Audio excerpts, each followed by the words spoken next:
guys, how you doing? Today is the sixth session of fluid mechanics, the sixth session of chapter 2 of fluid mechanics 1.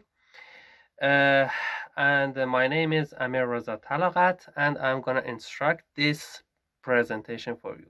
Follow me with the presentation. So, today we're going to talk about the hydrostatic force on a plane, which is from section 2.8, chapter 2 of fluid mechanics 1. As I told you, my name is Amir Raza Talaqat, and my email address is amirrazatalaqat@gmail.com. I'll be so much delighted to answer all of your questions. Please don't hesitate to ask them from me. It might take several minutes to several days, but I try to take an action as soon as possible and answer them to you. So, as we have already negotiated about the force on the plane, as you see here, there is a distribution of pressure at the bottom of the tank. We have a rectangular surface here, so this means that there is an uniform distribution at the bottom, which is rectangular, and the force is going to be applied on the center of that. However, at the other side, we as there is a similar concept of a pressure distribution, nevertheless, it is not uniform. It is somehow along with a constant slope. So this means that the resultant force is not going to be exerted on the centroid, but also there is a specific location that in following I'm gonna talk about it. Yeah. The main reason why we have applied the concept of uniform distribution is owing to the fact of 2 points. One, a fluid is at rest. This means that there are no shearing stress, and also the fluid we're talking about is incompressible, which means that the pressure is gonna vary by depth linearly. Guys, this slide, as well as this, and also this, have too much information to talk about. I myself prefer that to provide all of them to you in a written text. So follow me with the written text. So welcome guys to the section of written text for resultant force calculation, as well as gaining the resultant force location, and also knowing the concept of center of pressure. As you see in this figure, we have an inclined surface here, which is resultant force is exerted in this position. The main reason why it's exerted in this position, I'm going to provide to you. First of all, we have to provide how we can calculate the amount of resultant force.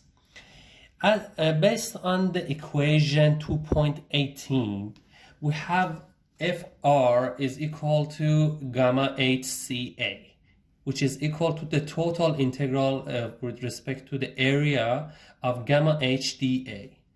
If we go through its details, y sine theta is going to be equal to the h. If we have y here, multiplied by the sine of theta, we're going to have this height. So if we replace it here, gamma y sine theta dA, we're going to have it as Fr is equal to gamma sine theta integral of y dA. Integral of area of y dA is denominated as first moment of inertia with respect to the x-axis.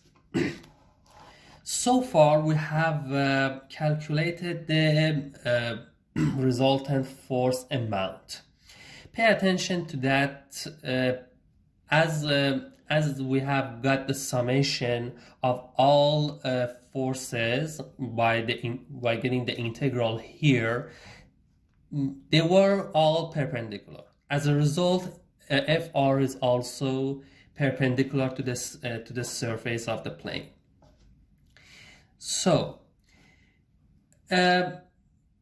how we can know the location of the resultant force by this equation of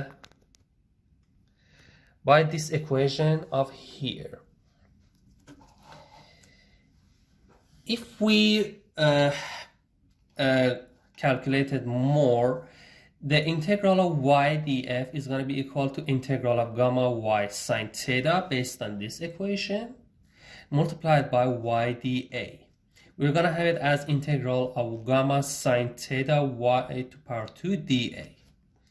yr is equal to total integral of y to power 2 dA over yca.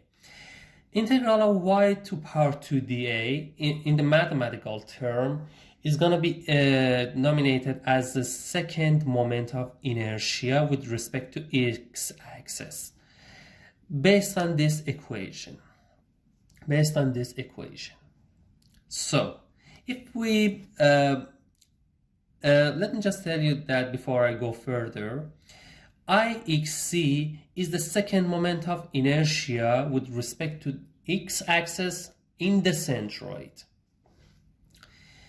If we divide IXC by YCA, we're going to have it as equation 2.19, which is YR is equal to IXC divided by YCA plus YC. Let me just tell you how we can provide the X component of location of FR, resultant force. We're going to take the integral again of this equation, just multiplied by X here. If we do that and take the integral of xy dA divided by yc, we're going to have it as IXC divided by YCA. IXC is the second moment of inertia with respect to to set up orthogonal axes, so x and y. IXC itself, based on the parallel theorem, is equal to IXYC plus AXCYC, which means that the moment of inertia with respect to an orthogonal axis is equal to the inertial moment of orthogonal axes passing through their centroids. So, for example, we have we have XC here. They are orthogonal at this point. The inertia that passes through this point is IXC plus AXCYC. If we divide it by AYC, we're going to have equation 2.20, which is IXC divided by YCA plus XC is equal to XR. Let me just tell you something here. The body that we have got here is parallel to x-axis.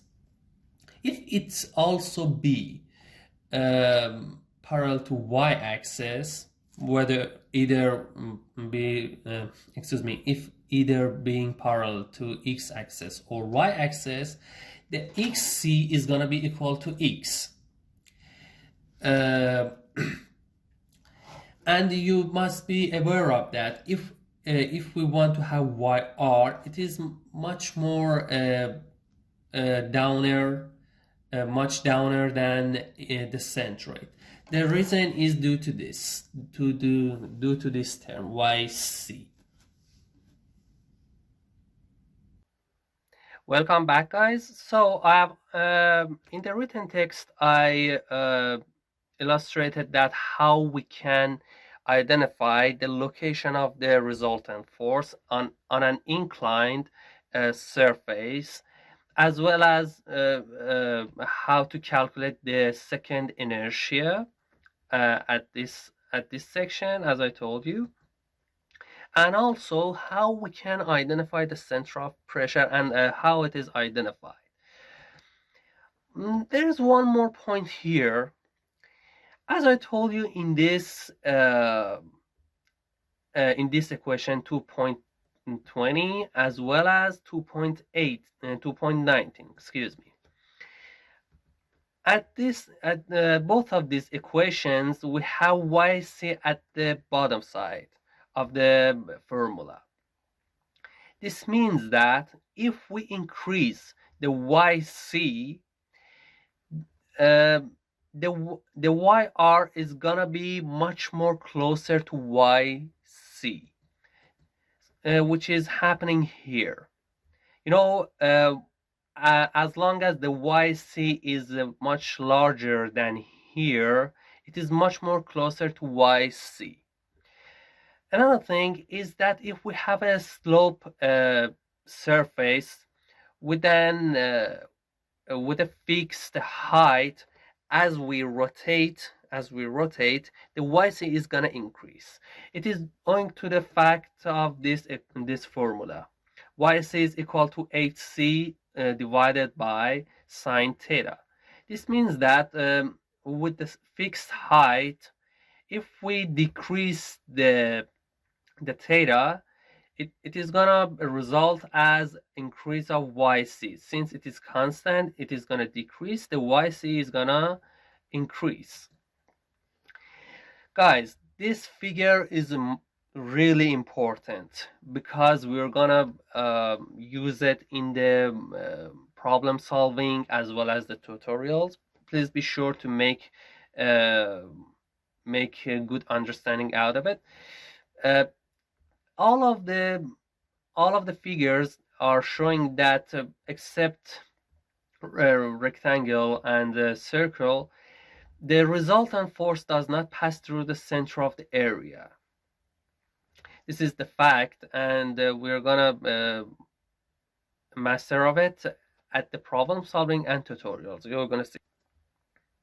So we are we are having two examples. One is example 2.6 about hydrostatic force on a plane circular surface, and also hydrostatic pressure force on a plane triangular surface. I'm gonna solve them for you, both of them for you, in a written text. So follow me with the written text. So welcome, guys, to problem solving of example 2.6, which is about hydrostatic force on a plane circular surface from section 2.8 chapter 2. The question is, the 4-meter diameter circular gate of figure E2.6a is located in the incline wall of a large reservoir containing water. The gate is mounted on a shaft along horizontal diameter, and the water depth is 10 meters above the shaft. It wants us to determine A, the magnitude and the location of the resultant force exerted on the gate by the water, and the moment that would have to be applied to the shaft to open the gate. So let me just start it. From equation 2.8, we already know that Fr is equal to gamma HCA.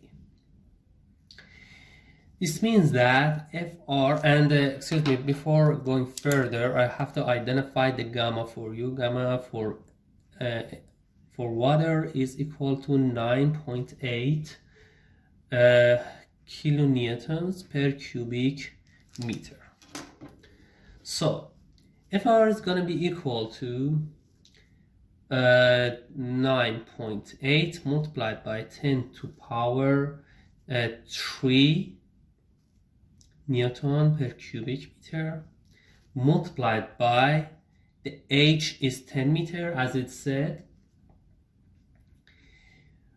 as it's saying in the figure, and the area is the area of the circle, which is PR to power 2, which is going to be 4p square meter. We're going to have the FR as 1230 multiplied by 10 to power 3 newtons, yeah. 10 to power 3 newtons, yeah. It is going to be 1.23 kilonewtons. In order to identify the locations of the location components of FR, we're gonna need to calculate XR as well as YR, which are XR is IXYC divided by YCA plus XC. YR is equal to IX divided by IXC divided by YCA plus YC. For circle, based on figure 2.18, IXC is equal to PR to power 4 divided by 4. So YR is gonna be equal to pi over 4 R to power 4 divided by 10 over sine 60, which is YC according to rectangular regulations, multiplied by 4 pi to power 2 plus 10 over sine 60, which is going to be, here is going to be 11.55, and here it's going to be 11.6. So the YR minus YC is equal to 0.0866 meters. This is this. And also for XR we need to verify the IXYC. IXYC for a circle is gonna be 0. This is 0. So the whole thing XR is equal to XC, the center of that, the center. So in order to verify the moment, we're taking it about point C. MC is equal to 0. This means that M is equal to FR multiplied by YR minus YC, which is 130 multiplied by 10 to the power 3 multiplied by 0.0866 meter, which is going to be 1.07 multiplied by 10 to the power 5 Newton meters.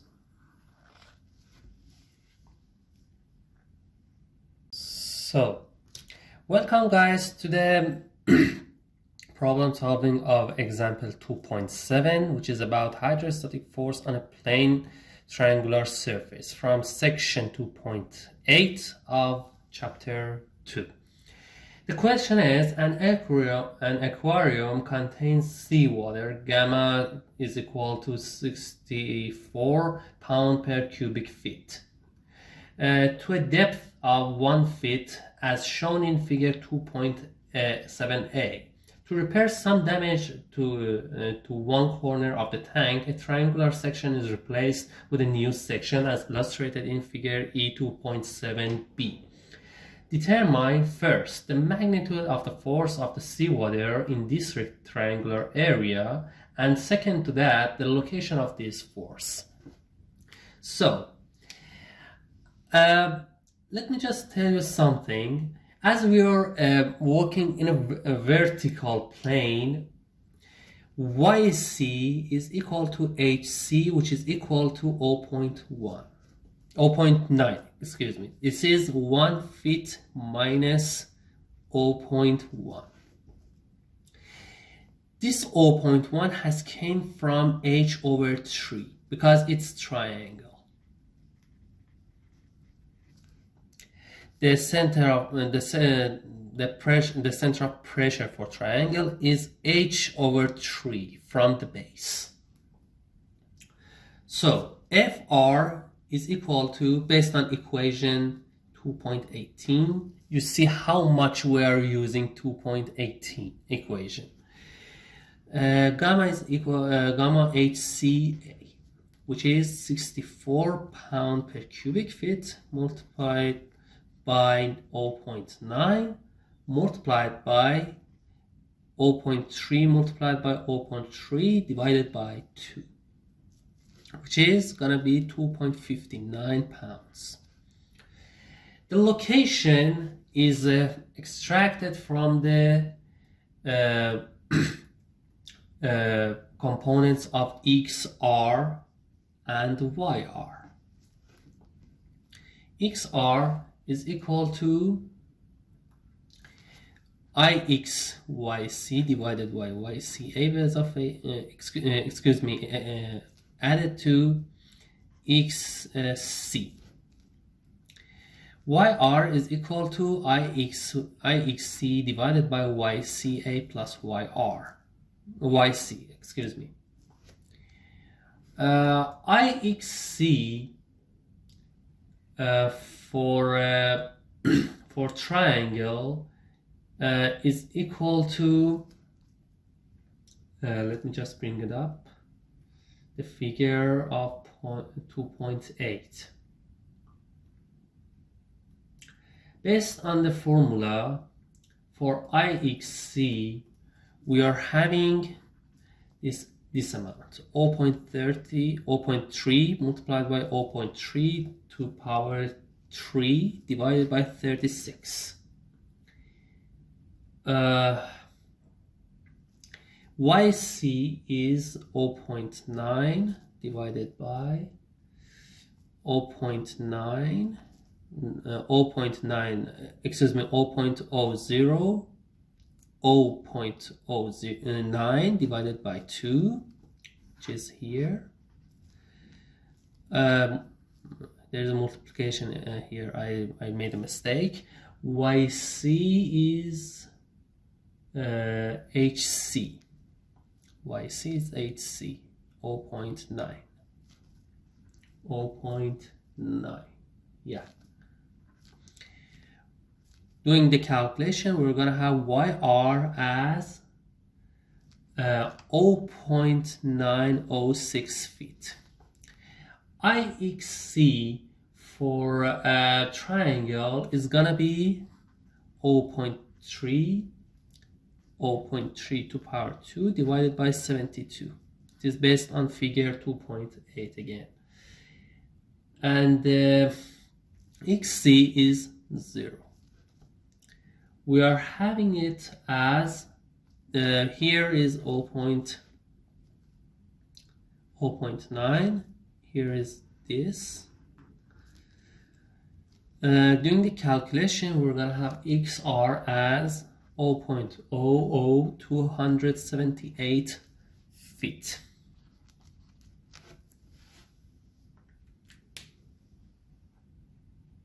Welcome back, guys.